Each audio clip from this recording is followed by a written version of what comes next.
My name is Jennifer Lawson, and I am 31 years old. I lay crumpled at the bottom of the community college stairs in our Seattle suburb, pain searing through every bone. Through hazy vision, I caught my sister's cold smirk above me. "You deserved it," she hissed under her breath. My parents rushed past, wrapping her in their arms as she started sobbing, playing the victim. "It was an accident, wasn't it?" My father pressed her, his voice tense. I tried to speak, but the pain swallowed my words. That's when I noticed the security guard glancing at the camera overhead, already calling for backup. At the hospital, my parents loomed over my bed, faces hard. "Did you fall on your own?" my mother asked, brushing off my groans. Before I could answer, the police strode in. "We've got something you need to see," the detective said, gripping a tablet tightly. My sister froze. "Before getting to my story, I want to know what time you're listening and in which city. I'm happy to know how far my story has spread. Growing up in our upscale Seattle suburb, I always felt like the invisible one in my own family. Our modern house with its pristine yard and indoor pool looked picture perfect from the street. But inside those walls, things were far from fair. I learned young that my sister Nicole, 3 years younger at 28 now, was the star. She's got that stunning look, long wavy hair, sparkling green eyes, and a smile that wins everyone over. She mastered using it to get our parents Angela and David Lawson wrapped around her finger. The favoritism kicked in early. For my 8th birthday, my parents threw a backyard bash with all my classmates. I'd been excited for weeks about the cake with my favorite chocolate filling, but when the day came, Nicole, then 5, threw a tantrum in the kitchen because it wasn't her turn. Instead of teaching her about sharing birthdays, Mom rushed to the bakery to add Nicole's name to my cake. By party's end, Nicole had unwrapped half my gifts, insisting they were hers. When I protested, Dad took me aside. "Can't you be more sharing like your sister?" he said, disappointment clear in his tone. "She always lets you play with her toys." That moment crystallized my spot in the family pecking order, but it was just the start. In high school, when I hit the honor roll, my parents gave a quick nod. But when Nicole scraped a C in English that year, they celebrated with a fancy dinner at her favorite spot, praising her effort. The year I earned a full ride to the University of Washington for education, it barely got a mention at dinner.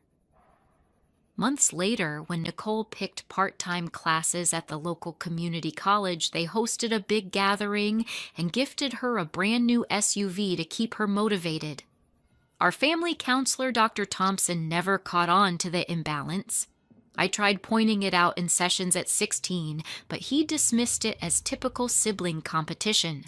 My parents agreed, and Nicole wiped away fake tears, saying she just wanted to bond with her envious older sister. Despite all that, I pushed hard in my teaching career.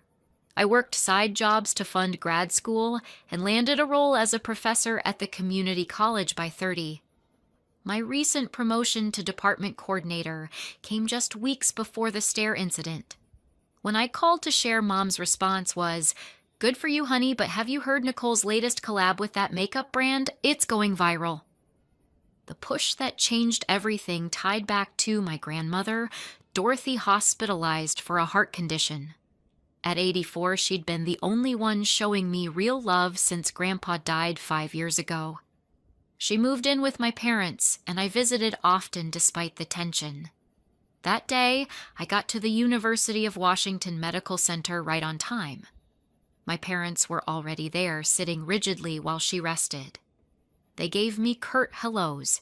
I held her hand, and when she woke, her smile warmed me.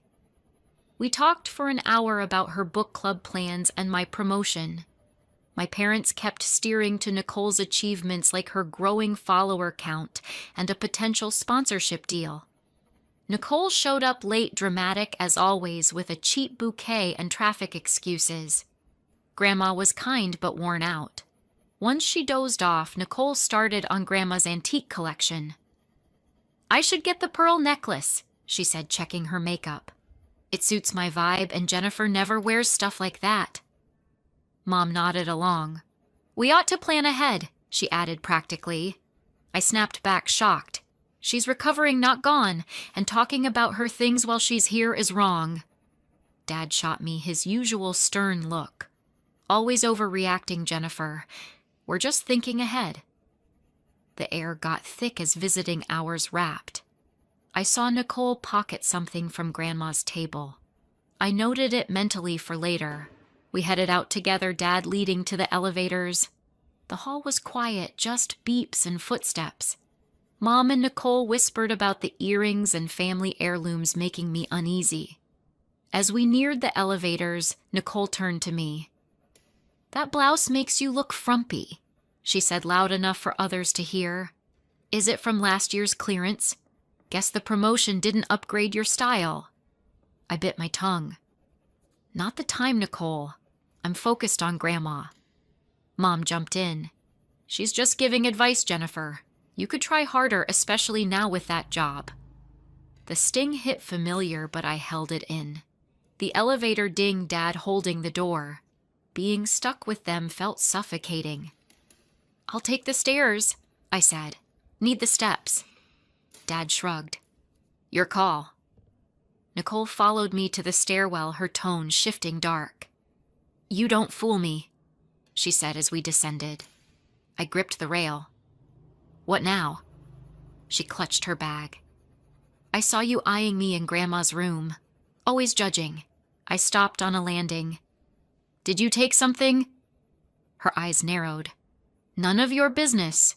Grandma promised me those pieces ages ago. That's a lie, I shot back. She doesn't play favorites like Mom and Dad. Nicole's face twisted. Everyone does. It's not my fault you're never chosen. I turned to go down. Not arguing here. She pressed. Must suck that promotion when no one cares. Does your dean know your family tolerates you barely? I kept stepping. Then she dropped it. Grandma updated her will last month. After you helped with her appointments, you're getting the lake house, the one Dad said was mine. I spun. Would I know nothing about that? Nicole flushed. Don't lie. You've been turning her against me with your steady job and boring life. Ridiculous, I said. I've never talked inheritance with her. Her voice rose. And you'll rat me out about the shopping, won't you, always waiting to sabotage me? Though, it clicked her constant borrowing disappearing luxury items pleas for rent help. Not gambling, but compulsive shopping addiction. Nicole, your spending is your issue. See a therapist. I just want out. I turned and she shoved hard. I tumbled, hitting steps, shoulder, hip, head ribs. Memories flashed Nicole ruining my science project, accidentally forgetting my debate notes. This was no accident. I landed twisted visions, spotting Nicole smirking above until parents entered. She slipped, Nicole cried, collapsing into sobs. They comforted her, not me. The door opened, Nurse Kimberly rushing with aides. Code fall, she called, kneeling to check me. Her eyes flicked to the camera.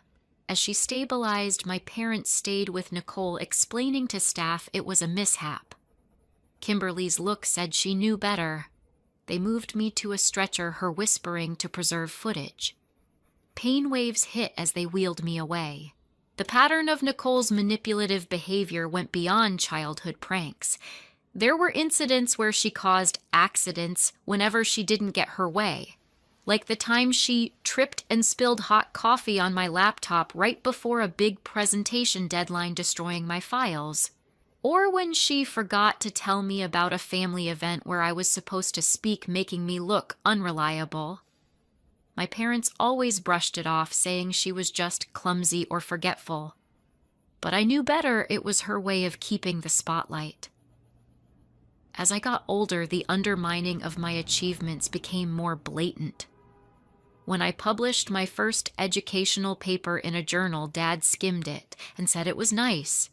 but then spent the evening scrolling through Nicole's Instagram posts, liking everyone and commenting how proud he was of her content creation.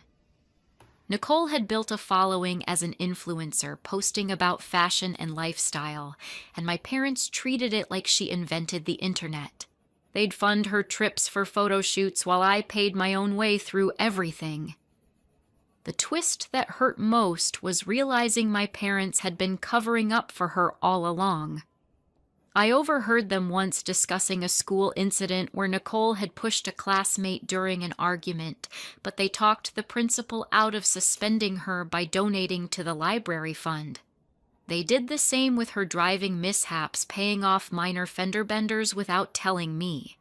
It was their way of protecting the golden child, no matter the cost. Grandma Dorothy's caregiver, Michelle Santos, saw through it all.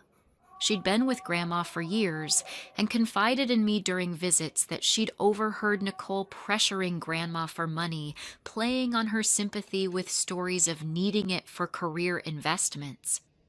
Michelle noted how Nicole's visits coincided with her shopping sprees and how my parents dismissed any concerns as jealousy on my part.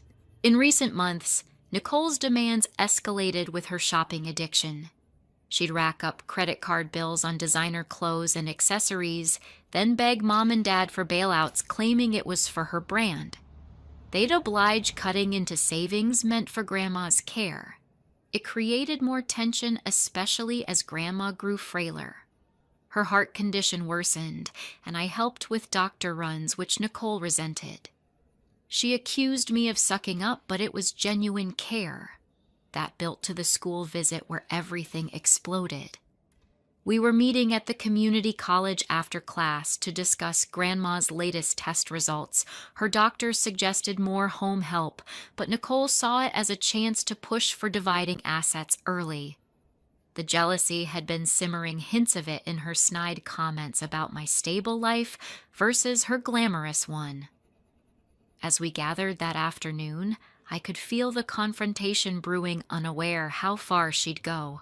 That afternoon, at the community college where I teach my parents, Angela and David Lawson, met me in my classroom to discuss Grandma Dorothy's heart condition. Her doctor had called for more in-home care, and I'd arranged to go over options after my last lecture. The room was quiet, just the hum of the projector cooling down. My parents sat stiffly at a student desk, barely acknowledging me as I packed my notes. Grandma was stable but weak, and I wanted to focus on her needs. They, of course, had other priorities. Nicole arrived nearly 2 hours late, strutting in with a new designer handbag dangling from her arm, her phone already out for a selfie. Traffic was a nightmare, she said, tossing the bag onto a chair. I caught a glimpse of the tag, another lavish purchase she couldn't afford. My stomach tightened. I'd heard from Grandma's caregiver, Michelle Santos, that Nicole had been dipping into Grandma's savings, claiming it was for emergencies. Those emergencies always seemed to match her shopping sprees. I tried to steer the conversation back to Grandma. The doctor says she needs a full-time nurse soon. We should plan her care. Mom cut in. Let's not rush. Dorothy's tough. Besides, we need to think about her assets. My jaw dropped. She's still here, Mom. Can we focus on her health? Dad gave me that look, sharp, dismissive. Don't get worked up, Jennifer. We're just being practical. Nicole smirked, scrolling her phone. I was thinking about her lake house, she said casually. It'd be perfect for my content shoots. Jennifer doesn't even like vacation homes. I froze. That's not your call, Nicole. Grandma decides what happens with her things. Her eyes flashed. Oh, please. You've been cozying up to her, haven't you? Helping with her appointments, playing the good granddaughter. The accusation stung, but I held firm. I'm helping because I care, not for some payoff. Mom chimed in. Nicole's just looking out for the family, Jennifer. You could be more supportive. The room felt smaller, the air heavy with their usual bias. Principal Samantha Hayes walked by, pausing at the door. She'd known me for years and had dealt with Nicole's antics when she was a part-time student here, once accidentally knocking over a lab display after a bad grade. She gave me a knowing nod before moving on. A few students lingered outside grading papers, their voices a faint hum. I noticed security guard Ryan patrolling the hall, his radio crackling. Nicole's tone grew sharper. "I know Grandma's will favors you now. That lake house was supposed to be mine." I shook my head. "I haven't discussed any will with her." She stepped closer. "Liar. You're always scheming to look better than me." Dad interrupted. "Enough, both of you. Let's go. We'll talk later." We gathered our things, the tension thick. As we headed toward the elevators, I caught Nicole slipping a small jewelry box from Grandma's purse left on my desk from an earlier visit. I didn't call her out, but my blood boiled. The hallway was quiet, just the echo of our steps on the polished floor. Mom and Nicole whispered about Grandma's pearl earrings, their voices low but clear enough to hear family tradition and Nicole's style. I couldn't take it. "Can you stop dividing her things?" I said.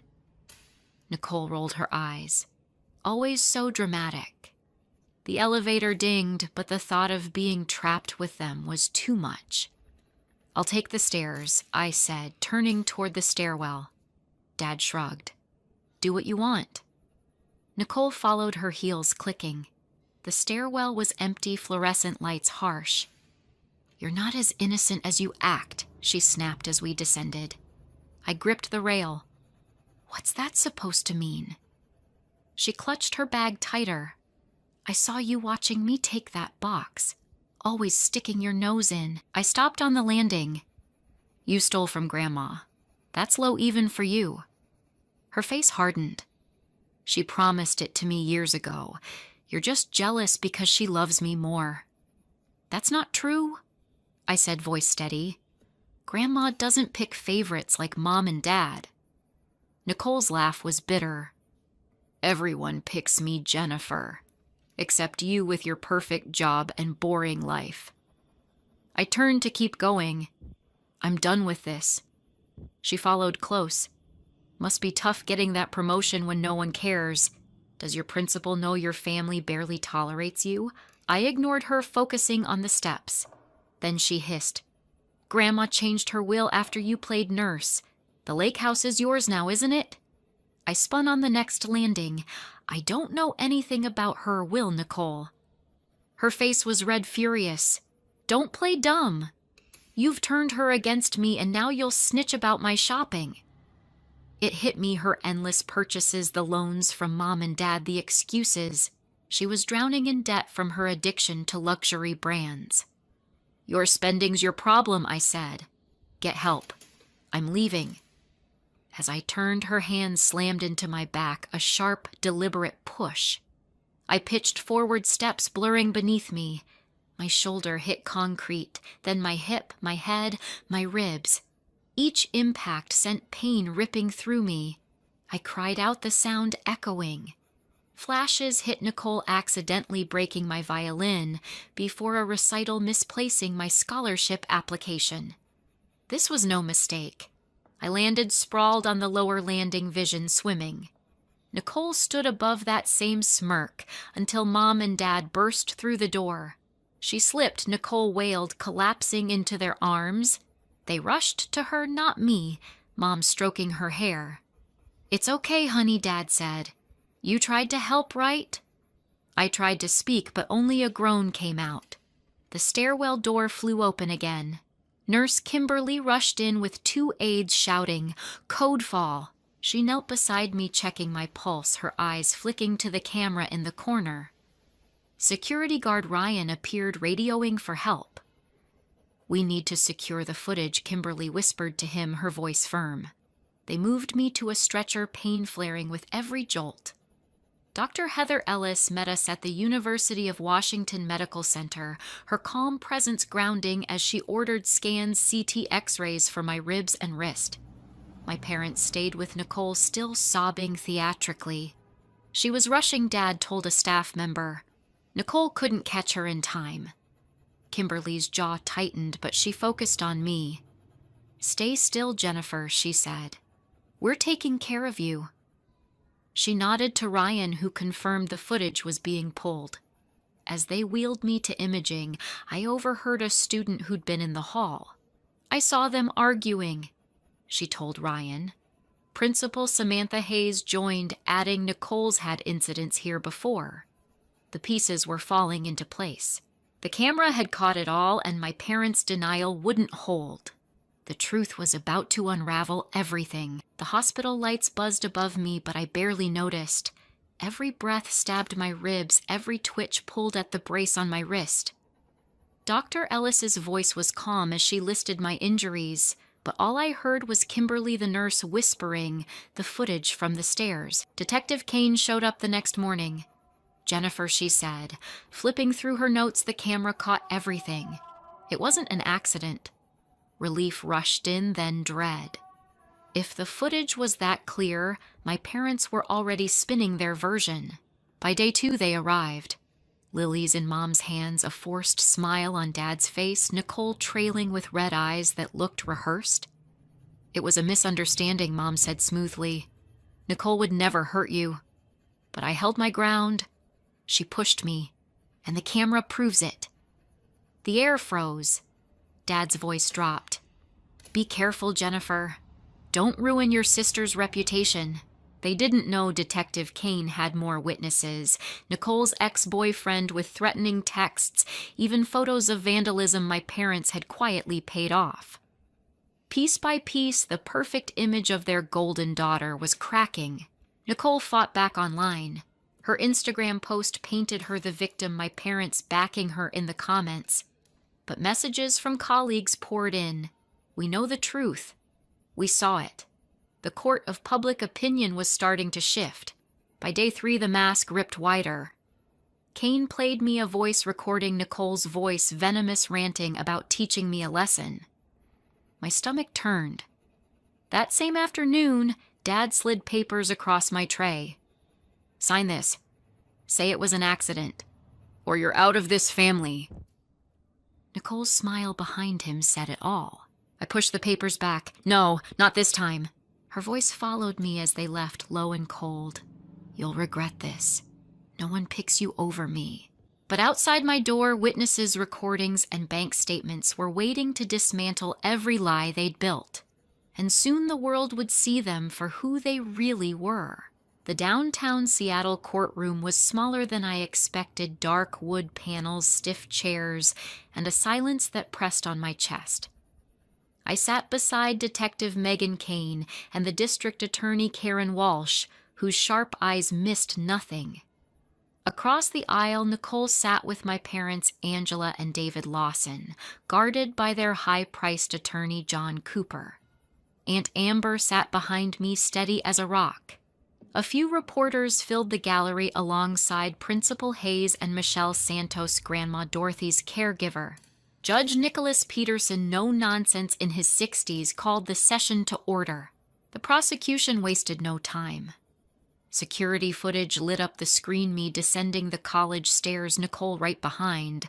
My gestures turning, arguing, walking away, clear, then the shove. I tumbled down concrete steps while Nicole's smirk flickered before melting into fake panic. Gasps rippled through the room. Mom gripped Dad's arm, pale. Nicole stared at the floor. "Your Honor," Cooper began smoothly. This was a heated moment between sisters. A reckless gesture, not malice. His words echoed years of excuses. Judge Peterson's frown said otherwise. Then came the witnesses. Principal Hayes testified first, calm but firm. "Jennifer is a respected professor." Nicole had a history of disruption, breaking lab equipment, lashing out after poor grades. I saw her temper escalate that very day. Next, Michelle Santos described how Nicole manipulated Grandma Dorothy, siphoning thousands for medical needs while blowing it on luxury shopping. A video played Grandma frail in her hospital bed whispering, "Nicole's been after my savings." I changed my will to protect Jennifer. She's the only one who truly cares." The courtroom froze. Then Joshua, Nicole's ex. He produced threatening texts, a voicemail. "Jennifer's always in my way. I'll teach her a lesson." A chill ran through the room. By the time Nicole took the stand, her influencer confidence had cracked. She dabbed her eyes. "I was stressed about Grandma. I never meant to hurt Jennifer. I love her." The DA pressed harder. The texts, the bank withdrawals, the voicemail. Nicole snapped, mask gone. "Fine, I was jealous. Jennifer always gets everything Grandma's love, the will, her perfect life. I wanted my share." The gallery erupted in whispers. The prosecution wasn't done. They flashed screenshots of Nicole's Instagram posts painting me as jealous while her fans cheered her on. But mid-hearing, a reporter whispered Nicole's biggest sponsor had just dropped her. The viral shove video was everywhere. Nicole's face crumpled, her first real consequence. Judge Peterson leaned forward. "Miss Lawson, the evidence shows a pattern of abuse fueled by family enablement.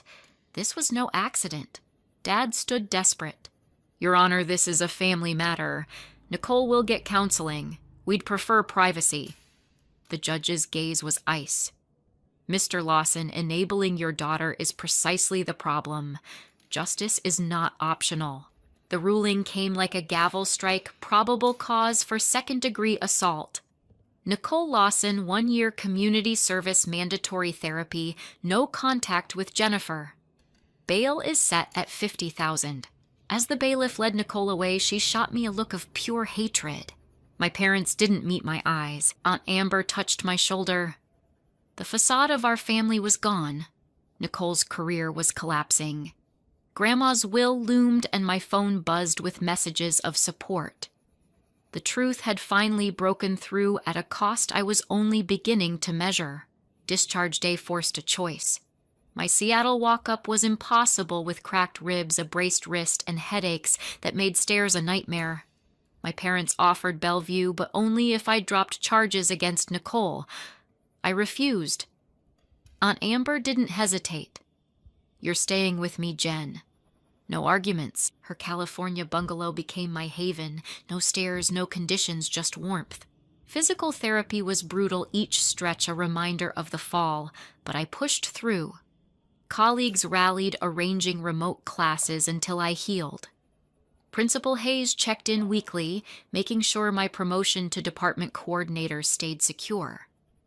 My body mended, but the deeper wounds, decades of being second to Nicole, needed therapy. For the first time, I admitted how much of my life I'd wasted chasing my parents' approval. Meanwhile, Nicole's empire collapsed. The shove footage went viral. Sponsors dropped her and hashtags branded her for what she was. Within weeks, she fled to Chicago, her follower count sinking as fast as her reputation. The restraining order kept her away, but I didn't need it. That smirk on the stairs was burned into me. I'd never let her near my life again. My parents didn't fare better. Bellevue's glittering circle turned cold whispers at Gallus, calling them enablers. Their reputation was shredded. They sent one stiff email about family unity. I never answered. Their choice was made. So was mine. Grandma Dorothy held on for 3 months after the trial. When she passed, Aunt Amber handed me a book she'd left. Inside was a letter in her shaky script. "Jennifer, I saw how they treated you. I changed my will to give you everything, the lake house, the savings, because you loved me without strings. You deserve a fresh start." Nicole and my parents were cut out almost entirely. It wasn't just money. It was the validation I'd spent a lifetime waiting for. With Aunt Amber's help, I built a new life in California, a coastal house, a fresh department role at a local college, real friendships that had nothing to do with my sister's shadow. Grandma's letter sits on my nightstand, a reminder of why I chose myself. Here's what I've learned sometimes. You have to cut off toxic blood ties to save yourself. Boundaries aren't betrayal, they're survival. Approval doesn't define worth. If you're struggling with a family that dismisses you, know this: you're not alone. and you're worth more than their permission to exist.